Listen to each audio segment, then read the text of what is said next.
नमस्कार दोस्तों, ocean network में आपका स्वागत है। आपने एक बात नोट की होगी, इस बार इन लोगों को वार्ता के लिए दिल्ली भी नहीं फटकने दिया जा रहा है।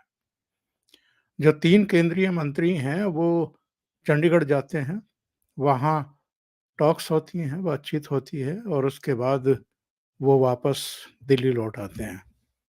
यानी इनको चंडीगढ़ और अंबाला जिले के शंभू बॉर्डर तक सीमित करके रखा हुआ है, उसके आगे इनको बढ़ने नहीं दिया गया है।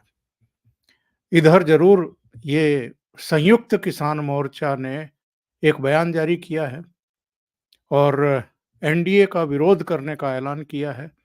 यानी ये राजनीतिक ही है, इसके पीछे राजनीतिक उद्देश्य ही हैं और प्रधानमंत्री नरेंद्र मोदी की जो लोकप्रियता इस समय चरम पर है, उसमें कमी लाने का ही कुल मिलाकर के प्रयास है। ये तो इन्होंने यानी संयुक्त किसान मोर्चा ने ये फैसला करके साबित कर दिया।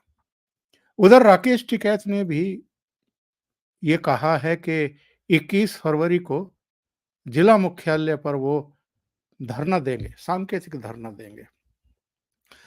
कुछ उन्होंने बयानबाजी भी की है और मुझे लगता है कि बयानबाजी करना एक बात है और बाहर निकल कर के आना, सड़कों को घेरना, टेंट गाड़ना और गाजीपुर पहुंचना इतना भी अब आसान नहीं रह गया है। जिस तरीके से दिल्ली में व्यवस्थाएं की गई हैं, इस बार इंतजाम किए गए हैं, वो इनकी सेवा के लिए ही किए गए हैं कि ये अगर दिल्ली पहुंचे और दिल्ली को बंधक बना करके लाल किले जैसा या आईटीओ जैसा दृश्य उत्पन्न करने की कोशिश करें, तो फिर इनका मुकम्मल इलाज किया जाए। अस्थायी जेलें पहले ही बनाई जा चुकी हैं। कुछ-कुछ लोग सिंधु बॉर्डर पर और टीकरी बॉर्डर पर पहुंचने की कोशिश कर रहे थे, उनको हिरासत में लेकर के सही जगह पहुंचा भी दिया गया है। और मैं आपको एक सूचना आगे बढ़ने से पहले और दे दूं कि ये लोग खुद ही ये सिद्ध कर रहे हैं अब अपने कर्मों की वजह से और इनके बैक में कौन है, इनके पीछे कौन है, ये भी अब साफ होना शुरू हो चुका है। यहाँ तो पिछले 1 सप्ताह से ये तमाशा कर ही रहे हैं शंभू बॉर्डर पर। जिस तरीके से इन्होंने बैरिकेड उखाड़ने की कोशिश की है, जेसीबी मशीन लेकर के आए हैं, जिस तरह पथराव किया है इन्होंने, वो सारा तमाशा ऑन कैमरा इस बार अंबाला पुलिस ने भी वो वीडियो जारी कर दिए। जो सो कॉल्ड मेन स्ट्रीम का मीडिया है, वो जानबूझ करके इनकी ओर से की जा रही पत्थरबाजी, इनकी तरफ से जेसीबी वगैरह लगा करके ट्रैक्टर की टक्कर से जो बैरिकेड वगैरह तोड़ने की कोशिश हो रही है, उसको दबाया और छिपाया गया है। उसको बाहर आने की कोशिश नहीं करने दे रहे हैं और उसमें ये सो कॉल्ड मेन स्ट्रीम का मीडिया भी इस बार इनका सहायक, इनका सहयोगी बन करके खड़ा हुआ है। लेकिन जिस तरह की व्यवस्थाएं दिल्ली में की गई हैं, जिस तरह की व्यवस्थाएं पंजाब और हरियाणा के सभी बॉर्डर पर प्रवेश द्वारों पर आवागमन के रास्तों पर की गई है, वो इस बार ये बताने के लिए काफ़ी है कि अब मोदी सरकार इनकी ब्लैकमेलिंग में और इनकी धमकियों के आगे झुकने वाली नहीं है। और ये विश्वास जो 2 दिन का राष्ट्रीय अधिवेशन दिल्ली में हुआ है भारत मंडपम में, उसमें भी भारतीय जनता पार्टी नेतृत्व की तरफ से दिखाई दिया है। और उन्होंने कोई ज़िक्र नहीं किया, ज़िक्र करने की ज़रूरत भी नहीं है।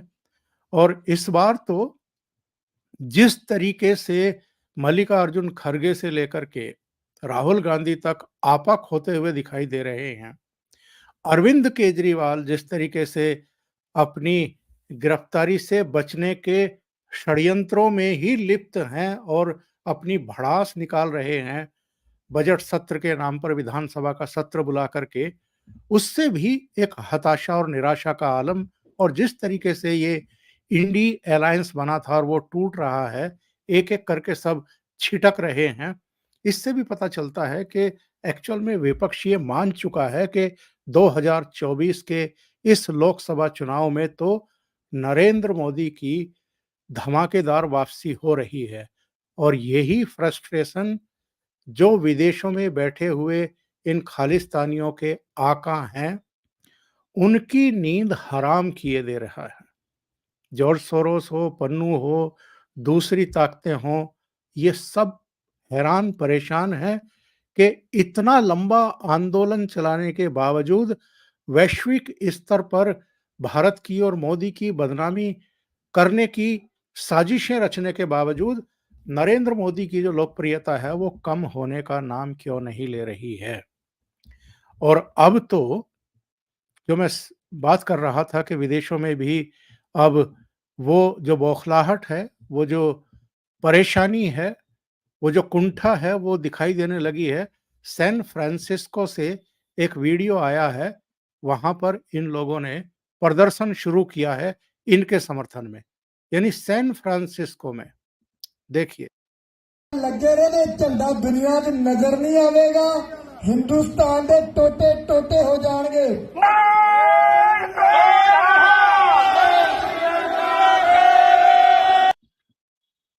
इनके ये फ्रस्ट्रेशंस अभी और बढ़ेंगे, ये अभी और उल्टी सीधी हरकतें करेंगे। और सबसे अहम बात क्या है, जो इनके बीच के लोग हैं, जो समझदार लोग हैं, जो राष्ट्रवादी हैं, अब उन्होंने ही इनको नसीहतें देनी शुरू कर दी हैं। मैं आपको एक वीडियो सुनवाता हूं। ਦਿੱਤੇ ਤੁਹਾਡੀ ਉੱਥੇ ਦੁਕੀ ਹੈ ਕਿ ਤੁਹਾਡੀ ਬਿਹਾਰ 'ਚ ਤੁਹਾਡਾ ਕੌਣ ਹੈ ਯੂਪੀ 'ਚ ਜੇ ਤੁਹਾਨੂੰ ਉਹਨਾਂ ਨੇ ਛਿੱਤਰ ਮਾਰ-ਮਾਰ ਕੇ ਤਰਾਈ 'ਚੋਂ ਬਾਹਰ ਕੱਢ ਦਿੱਤਾ ਫਿਰ ਕੀ ਕਰੋਗੇ ਜੇ ਤੁਹਾਨੂੰ ਮੱਧ ਪ੍ਰਦੇਸ਼ 'ਚੋਂ ਬਾਹਰ ਕੱਢਤਾ ਫਿਰ ਕੀ ਕਰੋਗੇ ਅਸੀਂ ਤਾਂ ਸਾਰੀ ਵਰਲਡ 'ਚ ਆਪਣਾ ਇਮੇਜ ਖਰਾਬ ਕਰਤਾ ਤੁਹਾਡਾ ਖਾਲਿਸਤਾਨ ਆਪ ਹੀ ਬਣ ਜਾਣਾ ਬਈਏ ਤੁਸੀਂ ਭਜਾ ਦਿਓ ਕ੍ਰਿਸਚੀਅਨ ਤੁਸੀਂ ਭਜਾ ਦਿਓ ਮੁਸਲਮਾਨ ਤੁਸੀਂ ਭਜਾ ਦਿਓ ਤੇ ਆ ਜਿਹੜੇ 2.5 ਟੋਟਰੂ ਰਹਿ ਜਾਏ ਜੇ ਤੇ ਪਾਣੀ ਤੁਹਾਡੇ ਕੋਲ ਪੀਣ ਨੂੰ ਨਹੀਂ ਹੈਗਾ ਯੂਪੀ 'ਚ ਤੁਸੀਂ ਪ੍ਰਵਾਸੀ ਬਿਹਾਰ 'ਚ ਤੁਸੀਂ ਪ੍ਰਵਾਸੀ ਮੱਧ ਪ੍ਰਦੇਸ਼ ਤੁਸੀਂ ਬੰਬਈ 'ਚ ਤੁਸੀਂ ਬਸ ਸਾਰਿਆਂ ਨੂੰ ਤੋਂ ਛਿੱਤਰ ਮਾਰ ਕੇ ਕੱਢਣਗੇ ਤੂੰ 84 वाला ਕੰਮ ਲਿਆ ਰਹੇ ਜੇ ਨਾ ਫਿਰ यानी तीखे रिएक्शन इनके भीतर के जो समझदार लोग हैं उनकी तरफ से ही आने शुरू हो चुके हैं।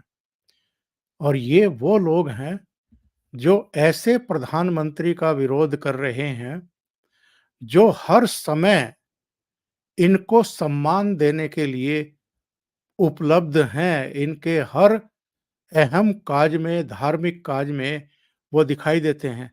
आपको याद है जब अफगानिस्तान में क्राइसिस हुआ था और वहाँ सिखों पर विपदा आ गई थी, तो वहाँ से गुरु ग्रंथ साहब की जो 3 प्रतियां थी, वो कितने सम्मान के साथ वापस भारत मंगाई गई थी और ससम्मान यहाँ भी केंद्रीय मंत्री हरदीप पुरी और दूसरे लोग पहुंचे थे हवाई अड्डे पर, अपने सिर पर उठा करके उनको लेकर के आए थे, पूरे सम्मान के साथ लेकर के आए थे। और अभी बहुत पीछे हमें जाने की जरूरत है नहीं एक्चुअल में। अभी जो कतर से नौसेना के जिन 8 अधिकारियों को फांसी की सजा सुना दी गई थी, पहले उनकी फांसी की सजा टाली गई क्योंकि प्रधानमंत्री नरेंद्र मोदी जब दुबई गए थे वहाँ एक प्रोग्राम में और वहाँ पर जो उनकी टॉक्स हुई थी, उसके बाद वहाँ के अमीर ने उनकी फांसी की सजा रोकी और अभी पिछले हफ्ते ही उन 8 में से 7 तो भारत भी लौट आए हैं। और जो चित्र हवाई अड्डे से अखबारों को जारी किए गए या अखबारों ने प्रकाशित किए, जरा उनमें ध्यान से देखिए, सबसे आगे कौन चल रहा है? एक सिख चल रहा है। इस सिख पूर्व नौसेना अधिकारी को भी फांसी की सजा हुई थी, जिनको नरेंद्र मोदी सरकार वापस लेकर के आई है और ससम्मान लेकर के आई है। रमनीक सिंह मान हमारे मित्र भी हैं और जियोपॉलिटिक्स के बहुत माहिर विशेषज्ञ भी हैं। अभी मैं रमनीक मान का एक वीडियो सुन रहा था, मैं आपको सुनवाता हूं कि उन्होंने किस तरीके से इनको नसीहतें दी हैं और इनके कृत्यों की कड़े शब्दों में आलोचना की है कि जो सच्चे बादशाह हैं, जो हमारे गुरु हुए हैं, उनको, उनके बच्चों को प्रधानमंत्री नरेंद्र मोदी ने किस तरीके से सम्मान दिया है और इसके बावजूद अगर ये लोग यानी खालिस्तानी, सिखों की बात मैं नहीं कर रहा हूँ, ये जो खालिस्तानी तत्व हैं, जो देश विरोधी तत्व हैं, वो जिस तरीके से प्रधानमंत्री नरेंद्र मोदी को बदनाम कर रहे हैं, उस पर रमनीक सिंह मान का ये रिएक्शन आया है। ज़रा सुनते हैं। जिन्होंने गुरु नानक साहब सच्चे पातशाह का 550 साला प्रकाश पर्व मनाया, बड़े पद्धर पे मनाया, दुनिया में मनाया। गुरु तेग बहादुर सच्चे पातशाह का 400 साला प्रकाश पर्व मनाया, उस जगह मनाया जहां से उनको कत्ल करने का फतवा जारी किया लाल किले पे।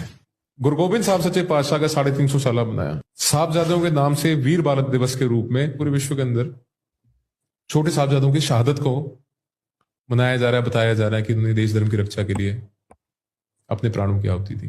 करतारपुर साहब का कॉरिडोर खोला, अब हेमकुंड साहब में रोपवे खोल रहे हैं कि थोड़ा ईज हो जाए, श्रद्धालु जाना चाहते हैं उनके लिए। मैं कैसे सहन कर लूं उस व्यक्ति के खिलाफ? मैं क्यों सुनूं? Why should I listen? मैं क्यों सुनूं भाई?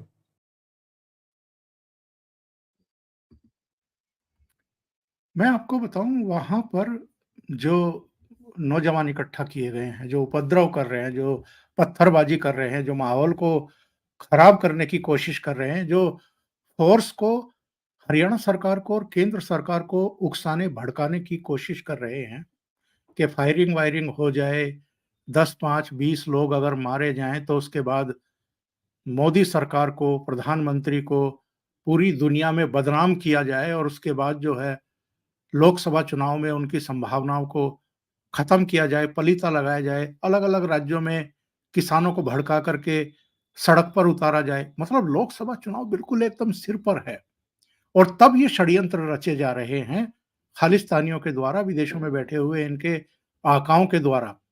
तो कैसे-कैसे लोग वहां पर हैं। एक रिपोर्टर है, वो इनसे पूछ रही है कि एमएसपी का फुल फॉर्म क्या है? और इनको पता नहीं है कि एमएसपी का फुल फॉर्म क्या है। सुनिए। एमएसपी चखना ही हो रहा है बस। नहीं मालूम। अच्छा चलिए कोई नहीं। फुल फॉर्म क्या है? फुल फॉर्म तो जी हो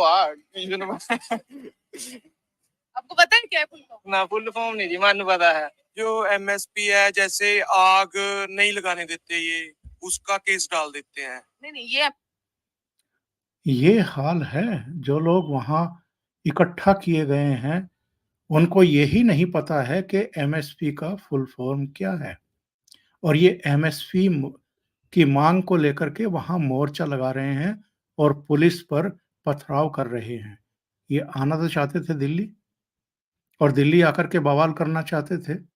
एक और किसान की आवाज सुनिए, ये भी इस समय वायरल है और ये किसान जो ईगल आई है, इसने ट्विटर हैंडल पर इनका वीडियो डाला है। इस पर लिखा है कि ताऊ, एक जाट किसान जो कि रिटायर्ड फौजी है, पत्रकार से बात करते हुए पंजाब के फर्जी किसानों की पोल खोल दी खड़े-खड़े और कहा कि ये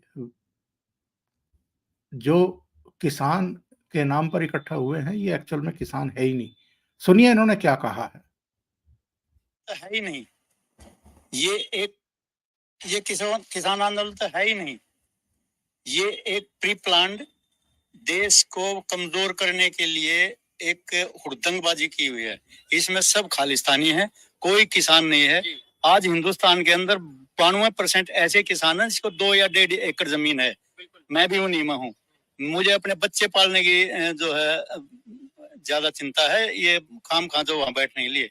आप एक बात बताओ, 8 लाख का ट्रैक्टर है, 4 लाख रुपए उसे मॉडिफिकेशन में लगा दिए हैं। 12 लाख रुपए का कोई गरीब किसान जो है ट्रैक्टर ले लेगा? ये किसान कहां से हो जाएंगे? किसान खेत में हल जोतता है आज भी, और भाड़े पर और किराए पर जो खेती बाड़ी करवाता है, अपने बच्चों को पालने के लिए रात दिन मेहनत करता है। यहाँ बॉर्डरों में पड़ के उसके बच्चे पल जाएंगे। 12 लाख की गाड़ी यानी 60 लाख की गाड़ी के पीछे ट्रॉली बांधे हुए हैं। वो सेंटनर गाड़ी कौन सी है, उसके पीछे फॉर्च्यूनर, उसके पीछे जो है ट्रॉली बांधे हुए हैं। ये तो क्या है, किसान 60 लाख की गाड़ी के पीछे ट्रॉली बांध के चलेगा? ये कोई किसानों का कोई नहीं। इसमें जो चोट की थी आड़तियों के ऊपर, 2-3 कृषि कानून बनाए गए थे, उन आड़तियों की जमात और कनाडा से फंडिंग आया हुआ पैसा, ये सब उड़दंगबाजी करवा रहा है। एक वीडियो और वायरल हुआ है, मुझे नहीं पता कि ये इस बार का ही है या जो पिछले 13 महीने तक ये लोग दिल्ली में बैठ करके बेशर्मी दिखा रहे थे और दिल्ली के गले पर एक तरीके से घुटना टेक करके बैठ गए थे, लोगों का दम निकाल दिया था। आने जाने में कितने लोगों को, लाखों लोगों को रोजाना परेशानी होती थी और ये 13 महीने तक डट करके यहाँ बैठे रहे थे। इनको जो फंडिंग हुई थी विदेशों से और जिस तरीके से इनका एटीट्यूड था कुल मिलाकर के, उस समय भी हमें और आपको याद है कितने दौर की बातचीत हुई थी इनसे। 21-22 दौर की बातचीत हुई थी केंद्रीय मंत्रियों से और ये सुनने को तैयार नहीं थे, रोज नई शर्तें जोड़ते थे। और आज भी चौथे दौर की बातचीत इनकी चंडीगढ़ में चल रही है जिस समय हम बात कर रहे हैं, लेकिन मुझे तो कोई उम्मीद नहीं है, आपको भी कोई उम्मीद नहीं होगी, क्योंकि ये बातचीत करना ही नहीं चाहते, मसलों को सुलझाना ही नहीं चाहते और ये अनप्रैक्टिकल बातें कर रहे हैं। एक जो जिस वीडियो की मैं बात कर रहा हूं कि वो भी वायरल हो रहा है, ये चढ़ूनी का है और एक दूसरे किसान नेता के बीच की आपस में बहस का है, एक दूसरे को देख लेने की धमकी तक दे रहे हैं और मसला कुछ पैसे वैसे का है, जरा सुनिए। 1 करोड़ बचेगा, उस 1 करोड़ में से 5 लाख आपके पास भी जाएंगे। नहीं, किसने किसको दे दिया जी? आप मीटिंग छोड़ रहा हूँ। आप कौन होते मुझे भ्रष्टाचार इल्जाम लगाने वाले? आप हद हो गई आपकी। बना दूंगा, छोटा बंदा बना दो, बंदा बना दो। थोड़ा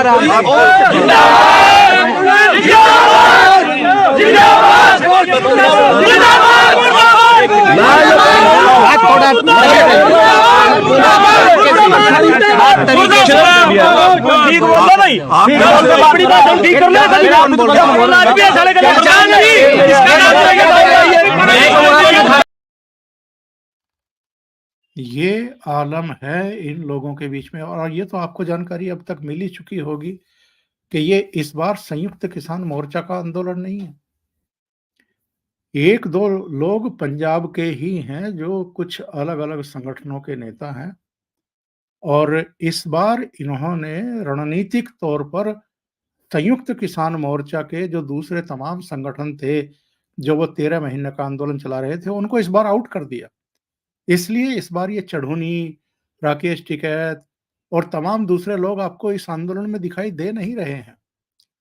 मैंने कल जयपुर डायलॉग के प्रोग्राम में भी ये कहा था कि चूंकि इस बार जो फंडिंग हुई है पर्दे के पीछे से, इस तरह के आंदोलन ऐसे ही नहीं शुरू हो जाते हैं, बाकायदा इनको फंड किया जाता है।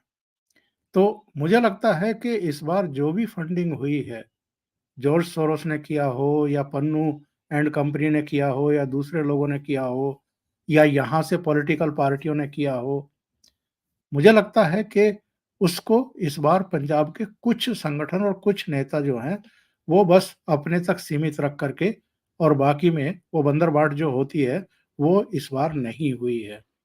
इसलिए इस बार ये लोग, बाकी लोग इनके साथ जुड़े नहीं हैं, पर बयानबाजी जरूर कर रहे हैं और इस बयानबाजी का भी एक ही मकसद है, अपने को इरिलीवेंट होने से बचाना और एक मैसेज देना कि भाई भले ही हमें आपने इस आंदोलन में शामिल नहीं किया है, पर हम भी किसानों के मुद्दे पर, हालांकि किसानों के मुद्दे ये एज सच हैं नहीं, और अगर हैं तो जब कांग्रेस की सरकारें थी और जब 2006 में स्वामीनाथन आयोग की रिपोर्ट आ गई थी, तो मनमोहन सिंह की सरकार उस पर 8 साल तक बैठी क्यों रही, उस पर कोई अमल क्यों नहीं किया? तो ये सवाल तो बनेंगे कि जब नरेंद्र मोदी प्रधानमंत्री बन गए हैं और जब लोकसभा चुनाव एकदम सिर पर आ गए हैं, तभी आपको ये सब सिफारिशें और ये सब मांगे क्यों याद आती हैं और आप मोर्चेबंदी शुरू करते हैं? तो इस बार जो है, इनका जो मूल एजेंडा है, यानी खालिस्तान का एजेंडा, उसको आगे बढ़ाना, हिंसा कराना, बदनाम करना मोदी सरकार को और किसानों में विभाजन करना, क्योंकि हाल में चौधरी चरण सिंह को भारत रत्न दिया है और उधर बिहार में कर्पूरी ठाकुर को भारत रत्न का ऐलान किया है, तो इनको बहुत बड़ी परेशानी हो गई है। इनको लगता है कि मोदी की लोकप्रियता चरम पर है, इसका ग्राफ अगर नीचे नहीं लाया गया तो बहुत मुश्किल होगी। मैंने कल के एक वीडियो में आपको एक इन्हीं के बीच के सिख का एक वीडियो सुनवाया था, उसको मैं फिर से प्ले करता हूं और इस कार्यक्रम कब्रिस्तान मांगे, कब्रिस्तान 2 साल अपने सपोर्ट में मैं अभी मार दो सालों को कब्रिस्तान में, अगर हम मांग रहे हैं हमें मार दो यहीं पे। अच्छा हमें नहीं चाहिए खालिस्तान। खालिस्तान में क्या करेंगे जाके हम यहाँ अच्छे हैं, 2 वक्त की रोटी चाहे सूखी मिले गिली मिले आराम से नींद आती है हिंदुस्तान में, नहीं चाहिए हमें। तो ये साजिश क्यों चल रही है? कि लग रहा है कोई साजिश चल रही है? है ही साजिश ही है ये।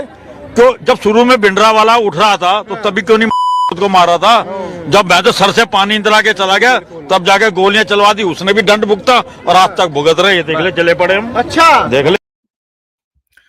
आखिर में मैं इस कार्यक्रम को समाप्त करने से पहले पश्चिमी उत्तर प्रदेश के एक किसानों के वीडियो की आवाज सुनवाता हूं और इससे पता चलता है कि ये जो आरोप लगा देते हैं ना कि साहब ईवीएम हैक हो गया और ये जीत गए। एक तो मैं ये सवाल पूछता रहा हूं कि जब पंजाब में आम आदमी पार्टी की सरकार बनती है, क्या तब भी ईवीएम हैक करके आम आदमी पार्टी की सरकार बनवाती है भारतीय जनता पार्टी? या अलग-अलग राज्यों में ममता बनर्जी जीतती है, या अभी तेलंगाना में, कर्नाटक में कांग्रेस पार्टी जीती है, उससे पहले हिमाचल में कांग्रेस पार्टी जीती थी, दिल्ली में भी केजरीवाल की सरकार बनी थी, तब भी क्या ईवीएम हैक हुआ था? और अब इन्होंने फिर वो तमाशा शुरू किया है। 19 फरवरी को यानी कल जंतर मंतर पर फिर इन्होंने प्रदर्शन का कॉल किया है, आह्वान किया है ईवीएम के खिलाफ। तो एक पश्चिमी उत्तर प्रदेश के किसान की जरा ये आवाज सुनिए, वो क्या कह रहे हैं। और ये शो करता है कि नरेंद्र मोदी की लोकप्रियता किस स्तर पर है, और ये जो लोकप्रियता है यही इनको परेशान कर रही है, इनकी नींदें उड़ा रही है। उनसे मेरे 1-2 साल बच रहे हैं, भगवान या मेरे वाली उम्र भी काट कर मोदी को दे दे और जी जा 2 साल में जी मन प्यार क्यों बताओ जी? है इतना प्यार क्यों है? इतना प्यार तो नु है जब जब देश सारे काम कर दिया। यहाँ सीख तो रात को नु जाकर जाते भी वहां 12 पे फिकर नु रहता गा भी जागा नहीं तड़के उल्टा यह गुंडागर्दी चल रही थी। हाँ यो बट्टा जोगी हो रहा, एक ही आदमी तो बदला प्रदेश में है जी, और बसूरग आ गया। एक ही पहला था नु दिक्कत ही देख कर भाई क्या होगा। तो एक इंसान को फर्क है आदमी आदमी को। बुजुर्ग आदमी है, 80 साल से ऊपर की उम्र है, वो कह रहा है कि जो मेरी 1-2 साल की उम्र बची है ये भी नरेंद्र मोदी को लग जाए। ये ईवीएम जो हैक यहाँ दिखाई दे रहा है इस किसान की आवाज में, उसकी भावनाओं में, ये इनको दिखाई नहीं देता है। अभी के लिए इतना ही। बहुत बहुत धन्यवाद। अगर आपको ये चैनल और इसके कंटेंट पसंद आ रहे हैं तो लाइक करें, कमेंट करें, वीडियो को शेयर भी करें। अभी तक अगर आपने ये चैनल सब्सक्राइब नहीं किया है तो सब्सक्राइब कर लें और साथ में लगे बेल आइकॉन को दबा दें ताकि आगे आने वाले वीडियो और उनके नोटिफिकेशन आप तक पहुंचते रहें। बहुत बहुत धन्यवाद। नमस्कार।